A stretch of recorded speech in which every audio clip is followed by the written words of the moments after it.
লোকসভা ভোটে আশানুরূপ ফল হয়নি বিজেপি। গতবার যেখানে রাজ্য থেকে বিজেপির 18 জন সাংসদ নির্বাচিত হয়েছিলেন, এবার সেখানেই সংখ্যাটা নেমে এসেছে 12তে। এই প্রেক্ষাপটে শনিবার প্রথমবার বৈঠকে বসল বঙ্গ বিজেপির কোর কমিটি। তবে সূত্রের খবর, ফলাফল নিয়ে নয়, আলোচনা হয়েছে ভোট পরবর্তী সন্ত্রাস এবং উপনির্বাচনে প্রার্থী দেওয়া নিয়ে। এদিনের বৈঠকে কেন্দ্রীয় পর্যবেক্ষকদের পাশাপাশি ছিলেন বিজেপির রাজ্য সভাপতি সুকান্ত মজুমদার। বালুরঘাট কেন্দ্র থেকে জয়ী হয়ে যিনি সদ্য মোদী সরকারের মন্ত্রিসভায় জায়গা পেয়েছেন। এর পাশাপাশি দিলীপ ঘোষ উপস্থিত থাকলেও কোচবিহারে থাকায় ছিলেন না বিরোধী দলনেতা শুভেন্দু অধিকারী। ভারতীয় জনতা পার্টির সর্বোচ্চ নেতৃত্ব কেন্দ্রীয় স্বরাষ্ট্রমন্ত্রী অমিত শাহজি তিনি আমাকে নির্দেশ দিয়েছেন আক্রান্তদের কাছে আগে থাকতে হবে। কোর কমিটিতে 18 জন সদস্য আছে, 17 জন ওখানে থাকবেন, কোনো প্রবলেম নেই। 16 জন, আমরা 2 জন এখানে আছি। আমি আমার ফিরে গিয়ে রাত্রে বা কালকে গিয়ে সইটা করে দেবো। ওখানে যে সিদ্ধান্ত হবে সেই সিদ্ধান্তই আমরা পূর্ণ সমর্থন করব। আমাদের দলের নেতারা নির্দেশ দিয়েছেন দিল্লি থেকে যে আগে আক্রান্তর কাছে পৌঁছাতে হবে। 10ই জুলাই রাজ্যে 4 কেন্দ্রে বিধানসভা উপনির্বাচন।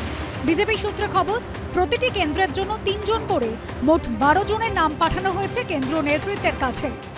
ভোট পরবর্তী সময় ভোটের ফল প্রকাশের পর বঙ্গ বিজেপির প্রথম কোর কমিটি বৈঠক।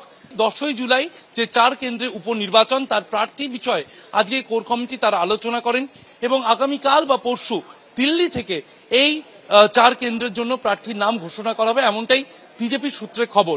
আজকে মোটামুটি একটা করা হয়েছে, কিছু নাম শর্টলিস্ট করা হয়েছে এবং আমাদের মাননীয় প্রেসিডেন্ট এবং শীর্ষ নেতৃত্ব যারা আছে তারা ডিসাইড করে নেবেন। হ্যাঁ, 3টে করে নাম, মানে 12টি নাম আপনারা পাঠিয়েছেন। হ্যাঁ, শুভেন্দু অধিকারী এই নামগুলি জানেন?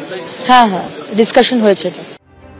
এদিনের বৈঠকে লোকসভা ভোটের ফলাফল নিয়ে কোনো আলোচনা হয়নি।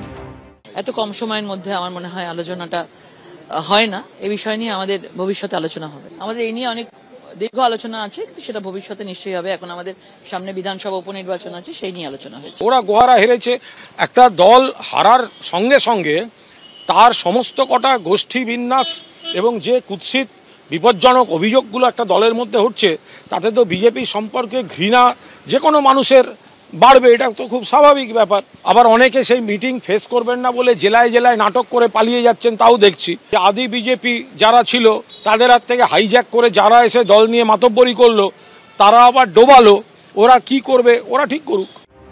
ভোট পরবর্তী সন্ত্রাসে আক্রান্ত দলীয় কর্মীদের পাশে কিভাবে দাঁড়ানো হবে তা নিয়েও এদিন আলোচনা হয়েছে বলে বিজেপি সূত্রে খবর। শিবাশিস মৌলিক, শুভেন্দু ভট্টাচার্য, অনির্বাণ বিশ্বাসের রিপোর্ট, এবিপি আনন্দ।